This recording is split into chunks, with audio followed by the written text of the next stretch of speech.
Hello friends, welcome to my YouTube channel sky notes. Friends, आज के lecture में हम बाल विकास एवं शिक्षा शास्त्र का एक टॉपिक विभिन्न अधिगमकर्ताओं की समझ के बारे में पढ़ेंगे। इसमें हम पिछड़े बालक के बारे में डिटेल से पढ़ेंगे। इससे पहले वाले लेक्चर में हमने सृजनशील बालक और प्रतिभाशाली बालकों के बारे में पढ़ लिया है। तो बने रहिए मेरे साथ, चलिए शुरू करते हैं। पिछड़े बालक, बैकवर्ड चाइल्ड। पिछड़े बालक से तात्पर्य उन बालकों से है जो शिक्षा प्राप्त करने में सामान्य बालकों से पिछड़ जाते हैं। अतः जो बालक अपनी कक्षा में अन्य बालकों से अध्ययन की दृष्टि से पिछड़ जाते हैं, उन्हें पिछड़ा बालक कहते हैं। पिछड़ापन के लिए मंद बुद्धि का होना आवश्यक नहीं है। औसत या तीव्र बुद्धि का बालक भी पिछड़ा बालक हो सकता है। जो पिछड़ा बालक है वो जो तीव्र बुद्धि का बालक है वो भी पिछड़ सकता है। इसके लिए ऐसा नहीं है कि मंद बुद्धि वाला बालक ही पिछड़ा हो सकता है, ये इसके लिए जरूरी नहीं है। पिछड़े बालक के विषय में कुछ विद्वानों के विचार हैं जो देख लेते हैं हम।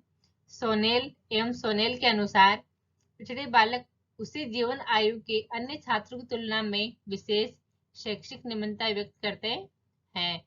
जो पिछड़े हुए बालक हैं वो अपनी कक्षा में सेम एज वाले जो बच्चे हैं उनकी तुलना में शिक्षा के क्षेत्र में कमजोर होते हैं।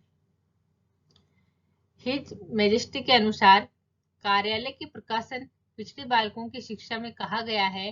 पिछड़े बालक वे हैं जो उस गति से आगे बढ़ने में असमर्थ होते हैं जिस गति से उनकी आयु के अधिकांश साथी आगे बढ़ रहे हैं। अब आगे है पिछड़े बालकों की विशेषताएं। इन बालकों की बुद्धि लब्धि 80 से 90 होती है। इन बालकों की सीखने की गति धीमी होती है। सीखने की गति धीमी होती है। इन बालकों को पुनरावृत्ति की आवश्यकता होती है। इन बालकों को अगर आप कुछ भी सिखाते हैं तो इन्हें दोहराव की आवश्यकता होती है। इनका शब्द भंडार सीमित होता है। जो पिछड़े बालक हैं इनका शब्द भंडार होता है वो सीमित होता है। अगर इन बालकों को किसी बिंदु पर बोलने के लिए कहते हैं तो इनके शब्दों की जो भंडारण क्षमता होती है वो संकुचित होती है, सीमित होती है। जीवन में निराशा का अनुभव करते हैं। जीवन में इन बालकों को निराशा का अनुभव होता है। अगर बालक यह सोचता है कि मुझे तो यह प्रश्न समझ में नहीं आएगा तो उसे कोई फिर समझा नहीं सकता, उसे कोई याद नहीं करवा सकता है। यदि याद करने की क्षमता एक आंतरिक प्रेरक है, याद करने की जो क्षमता है वो एक आंतरिक प्रेरक है जो आपके स्वयं के अंदर जागृत होती है, उस बालक को केवल समझाया जा सकता है। अपनी कक्षा और उससे नीचे की कक्षा का कार्य करने में असमर्थ होते हैं। जो पिछड़े हुए बालक होते हैं वो अपनी कक्षा जिसमें वो पढ़ रहे हैं और जो क्लास पढ़ के आ गए हैं पिछली क्लास, उसका कार्य करने में भी वो असमर्थ होते हैं। समस्या समाधान में कमजोर होते हैं। ये बालक समस्या समाधान में कमजोर होते हैं। इनके सामने अगर कुछ समस्या आती है तो ये बच्चे डर जाते हैं। अब मैं क्या करूं, इसका कैसे समस्या का मैं समाधान करूंगा, मुझसे तो इसका समाधान हो ही नहीं सकता। तो यह समस्या समाधान में इनको कठिनाई आती है। सामान्य शिक्षण विधियों द्वारा शिक्षा ग्रहण करने में विफलता। जो सामान्य शिक्षण विद्या से इन्हें पढ़ाएंगे तो इन्हें समझ में नहीं आएगा। इन बालकों के लिए विशिष्ट शिक्षण विधियां होनी चाहिए।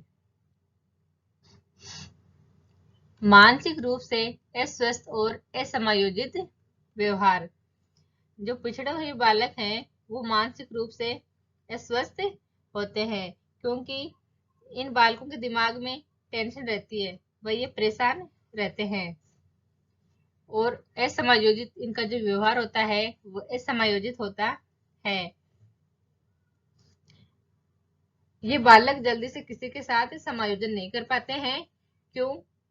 क्योंकि उन्हें इस बात का डर बना रहता है कि कब पता नहीं मुझसे किसी अध्यापक के द्वारा, किसी बालक के द्वारा या परिवार के किसी भी सदस्य के द्वारा जाने मुझसे कब क्या पूछ लिया जाए।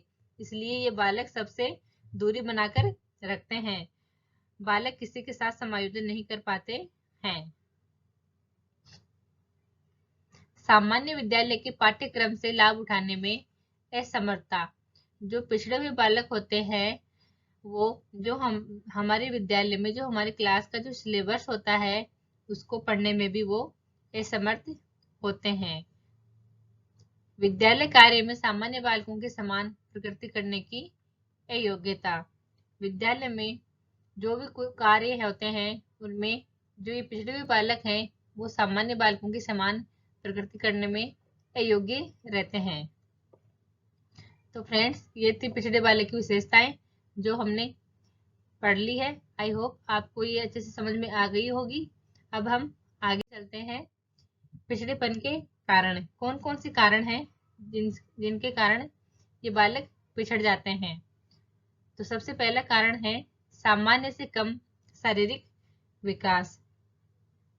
अगर बालक का सामान्य रूप से जितना शारीरिक विकास होना चाहिए, अगर उससे कम शारीरिक विकास है बालक का, तो वह सामान्य रूप से पिछड़ा हुआ होता है। शारीरिक अक्षमता ये भी पिछड़ेपन का कारण है। परिवार में कलहपूर्ण एवं शोर शराबे का वातावरण हो, अगर माहौल परिवार का अच्छा नहीं हो तो ये भी पिछड़ेपन का कारण है। परिवार में शिक्षा का अभाव, अगर माता पिता शिक्षित नहीं है, अनपढ़ है, तो ये भी पिछड़ेपन का कारण हो सकता है बच्चे का। निम्न सामान्य बुद्धि, IQ जिसका कम है वो शैक्षिक पिछड़ेपन में आ जाता है। परिवार की निर्धनता भी पिछड़ेपन का एक कारण है। बुरे मित्रों की संगति, ये सब पिछड़ेपन के कारण है। अब पिछड़े बालकों के लिए शिक्षा की व्यवस्था। जो बालक पिछड़े हुए हैं उनको कैसे शिक्षा दी जाए, उसके लिए कुछ व्यवस्था की गई है। सबसे पहले है पिछड़े बालकों के लिए निःशुल्क शिक्षण सामग्री तथा छात्रवृत्ति देने की व्यवस्था होनी चाहिए। पारिवारिक वातावरण में सुधार के प्रयास किए जाने चाहिए।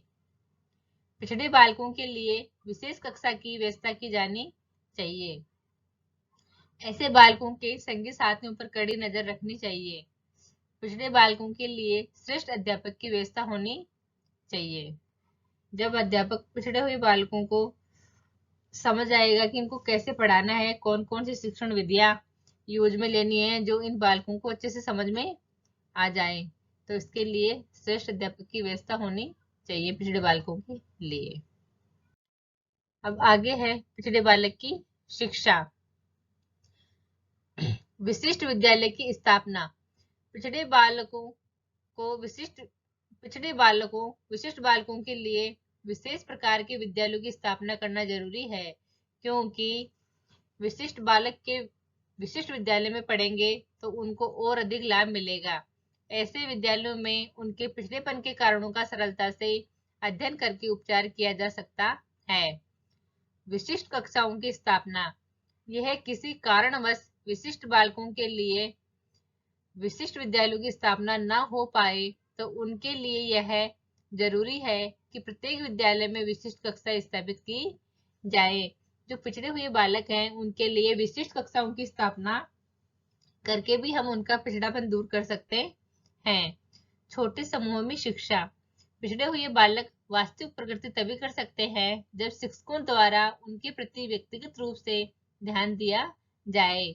यह तभी संभव है जब उनकी छोटे समूह में शिक्षा दी जाए। जो पिछड़े हुए बालक है उनको छोटे छोटे समूह में बांट लिया जाए और तभी तो अध्यापक व्यक्तिगत रूप से बच्चों पे ध्यान दे पाएगा। बड़ी क्लास होगी तो वैसे भी ध्यान नहीं दे पाएगा पिछड़े बालकों पे, तो इसलिए उनको छोटे छोटे समूह में बांट लिया जाए। विशेष पाठ्यक्रम का निर्माण। पिछड़े बालकों के लिए विशेष प्रकार के पाठ्यक्रम का निर्माण किया जाना चाहिए। पाठ्यक्रम अधिक से अधिक लचीला और सामान्य बालकों के पाठ्यक्रम से कम बोझिल व कम विस्तृत होना चाहिए। जो पिछड़े बालक है उनके लिए एक विशेष पाठ्यक्रम का निर्माण करना चाहिए और पाठ्यक्रम ऐसा हो कि ज्यादा विस्तृत नहीं हो, कम हो, तो इससे बालक उसको पढ़ सकेंगे।